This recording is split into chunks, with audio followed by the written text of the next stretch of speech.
ఈ టాపిక్ చాలా close to my heart. It's in fact a current topic, బాగా running topic.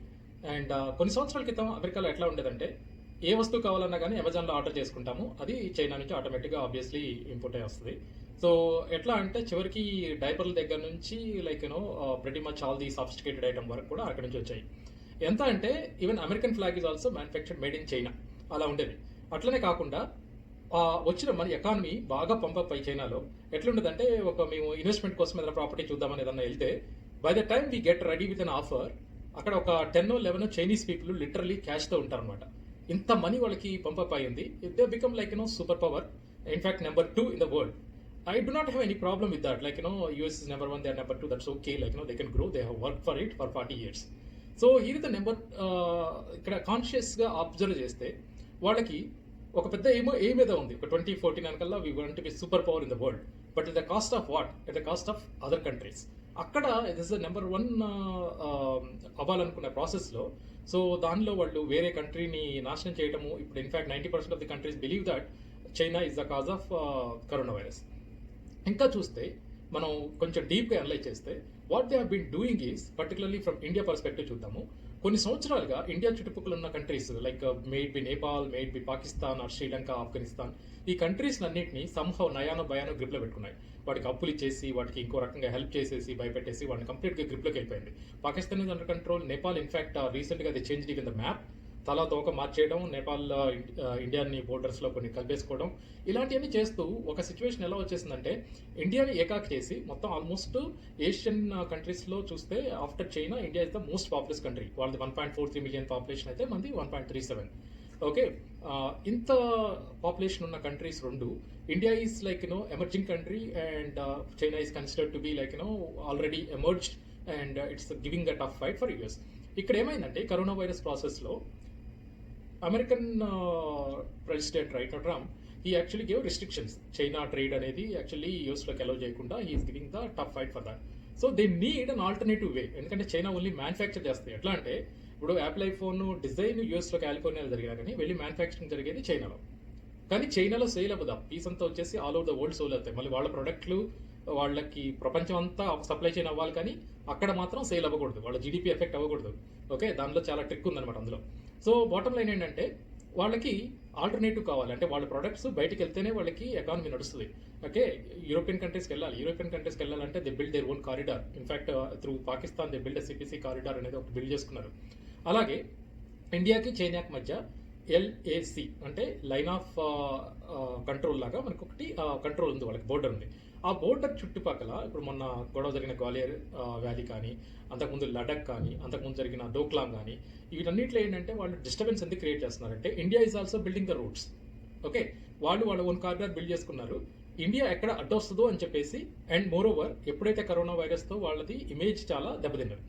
Image ఎప్పుడైతే దెబ్బతిన్నదో, they are looking for alternatives ఈ ఏషియన్ కంట్రీస్, యూరోపియన్ కంట్రీస్ నుంచి రావాలి. ఓకే, వాళ్ళ ట్రేడ్ జరగాలి. ఆ ట్రేడ్ జరగాలంటే డైరెక్ట్గా యూఎస్ని వెళ్ళి పసిఫిక్ ఓషన్ ద్వారా అటాక్ చేయలేరు. So the alternative ways is use the other methods of trade అనమాట, ట్రేడ్ జరగడానికి. అండ్ ఇండియాకి యూఎస్ బాగా క్లోజ్ అయిపోయింది, trustworthy friend. US realize అయింది, ఇంతకుముందు కొంచెం పాకిస్తాన్ దగ్గర తీసినా కానీ ఇప్పుడు ఇండియాని ఎందుకు దగ్గర తీసినారు, ట్రస్ట్ వర్ది ఫ్రెండ్ మొత్తం ఏషియాలో. And we had a capable leader in terms of Modi. Okay, and all these things are happening.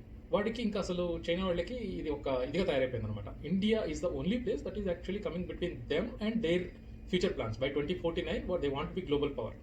Okay, యాక్చువల్గా చూస్తే ఇండియా యూఎస్కి యాక్చువల్లీ టెక్నాలజికల్ పాయింట్ ఆఫ్ వ్యూలో కానీ మంచి టైపే ఉంది. So in the process obviously companies would come in here and things will happen. But China వాడిది ఏంటంటే గొడవ, ఎక్కడైతే ఈ కారిడార్కి మనం వస్తున్నామో అడ్డం అనుకున్నప్పుడు, సో దాన్ని సంహో ఆపాలి, ఆ డిస్టర్బెన్సెస్ క్రియేట్ చేయాలి. అందుకోసము మన చుట్టూ ఒక పంచతంత్రం అనమాట. అది అన్ని కంట్రీస్ని చుట్టుపక్కల అన్నింటినీ చేసేస్తే మన మన మిలిటరీ పవర్ అంతా డైల్యూట్ అయిపోతుంది కదా. సే ఫర్ ఎగ్జాంపుల్ పిఓకేలో డిస్టర్బెన్స్ చేస్తే అటు కొంతమంది సైన్యాన్ని పంపించాలి, ఇటు నేపాల్ సైడ్ డిస్టర్బెన్స్ చేస్తే అటు కొంతమంది వెళ్ళిపోవాలి. ఓవరాల్గా ఏంటంటే, లడక్ అనే ప్లేస్ ఉంది కదా, అది మనకి జియోగ్రఫికల్గా అడ్వాంటేజ్ ఉన్న ప్లేస్ అనమాట. దాని నుంచి మన సైనికులు రియల్గా అడ్వాంటేజ్ తీసుకొని యాక్చువల్లీ అటాక్ చేయొచ్చు వాళ్ళ ప్లేస్ని. బట్ మనదంతా ఇండియా ఎప్పుడు శాంతి కాముక దేశం కదా, ప్రతి much like we don't get into other పీపుల్స్ది. బట్ చైనా ఏంటంటే 1962 వార్ జరిగినప్పుడు కూడా వాళ్ళకి ఎప్పుడైతే ఇండియా ఇమేజ్ వరల్డ్లో యాక్చువల్లీ పెరుగుతుందో అప్పుడు అటాక్ చేయడం అనమాట. ఇప్పుడు వాళ్ళ సిచ్యువేషన్ కూడా ఎట్లయిందంటే, అంతర్గతంగా ఇప్పుడు ఉన్న ప్రెసిడెంట్ వాడిని ప్రూవ్ చేసుకోవాలి అక్కడ ఉన్న పీపుల్కి that somehow he has to divert that. ఆ ప్రాసెస్లో ఇండియా మీద అటాక్ ఇవ్వటము రెండు రకాలుగా అడ్వాంటేజ్ అవుతుంది. ఒకటి, వాడికి ట్రేడ్ అది జరగడానికి పనికి వస్తుంది. రెండు, మనకైతే ఎల్ఏసి బోర్డర్ మీద అబౌట్ 3800 కిలోమీటర్స్ అని మనం చెప్తున్నాము, వాళ్ళు ఓన్లీ 2000 కిలోమీటర్స్ అంటారు. బేసిక్ ఏంటంటే ఆ ఏరియా ఎంత లోపలికి వచ్చేస్తే వాళ్ళు ప్లాన్డ్గా వస్తున్నారు. So somewhere around May 5th about 50 to 20 kilometres వచ్చారు. దాని తర్వాత అక్కడికి వచ్చేసి ఒక టెంట్ వేసుకున్నారు. సో మెల్లిమెల్లిగా మనం యుద్ధానికి కావాల్సిన ఏర్పాట్లన్నీ చేస్తూ ఉన్నారు. దాని మీద కొంచెం నేను in fact started looking in to what their capability and what is their intention. Capability, definitely they are more in terms of if you look at their square area, how much China is spread across, it's about 3 times bigger than India. Okay, for the more or less same populace దీనికి. దాని తర్వాత వాళ్ళ weapons కానీ, for example if you look at it their nuclear power, they have about 7 times bigger than India. Actually, if you look at step by step the comparison I'm going to give you towards the end of the video, so they actually are powerful than India, but India ku oka advantage undi. Mana సైనికులు, okay, the way our soldiers were trained and the willpower, that guts comparative ga mana వాళ్ళకి ఎక్కువ. In spite of that, there are some things that the disturbances they are causing, దానికి actually multiple strategies ఉన్నాయి. ఎందుకు they are coming with that అంటే I'm going to explain to you one by one. As it ఈస్గా యుద్ధం అంటూ రాకపోవచ్చు. It's not like lot of people are అందరిని అడుగుతున్న క్వశ్చన్ ఏంటంటే వార్ వస్తుందా రాదా, వస్తే is it become third world war అని. So as such world right no యుద్ధానికి అంత తయారవ్వకపోవచ్చు, కానీ బట్ మొన్న ఫైట్స్ కూడా చూస్తే it's a fist fight and ఒకరినొకరు తోసుకున్నారు. దానిలో కూడా వాళ్ళు కుటిలత్వం చూపించారు.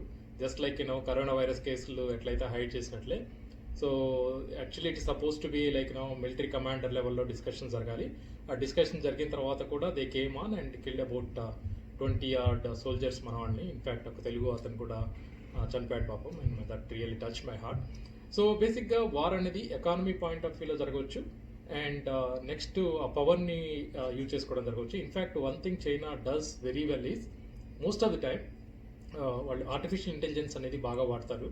సో త్రూ దట్ ప్రాసెస్ చాలా అనలైటిక్స్ చేసి దాని బిహైండ్ త్రూ వాళ్ళు చేస్తారు. ఎట్లా అంటే మీకు ఫర్ ఎగ్జాంపుల్ చెప్తాను, ఫేస్బుక్లో నువ్వు ఒక పోస్ట్ చేస్తే నీకు ఆ ప్రోడక్ట్ గురించి ఇంట్రెస్టో, లేకపోతే ఇది కొందాం అనుకుంటున్నావనో, లేకపోతే కొన్నాను అని చెప్పేస్తే దాని చుట్టూ వాళ్ళు అనలైటిక్స్ చేసి దాని బేస్డ్ మీద నీకు ప్రొడక్ట్స్ పిచ్ చేసే యాడ్స్ కూడా పిచ్ చేస్తారు.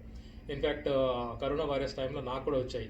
సో ఎట్లాంటి అంటే నీ కంట్రీ కరోనా వైరస్తో ఉంది కదా, do you need the masks as a mass supply, this is what it is అని. ఎట్లా అంటే దే అనలైజ్ దట్ అనమాట. So those kind of things.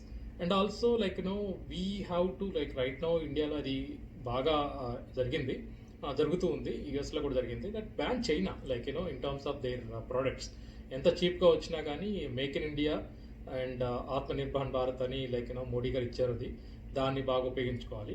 దాని తర్వాత if it comes to in terms of all other things keeping aside, okay, ఈ one versus the other my country has to be big అనేది ప్రతి కంట్రీకి ఉంటుంది. In fact focus పెడితే చైనాయే కాదు, మనం చందమామను కూడా రీచ్ అయ్యాం. ఓకే, ఇన్ఫ్యాక్ట్ విక్రమ్ ల్యాండింగ్ కరెక్ట్గా జరుగుండి ఉంటే, so almost we reach it 99.99%.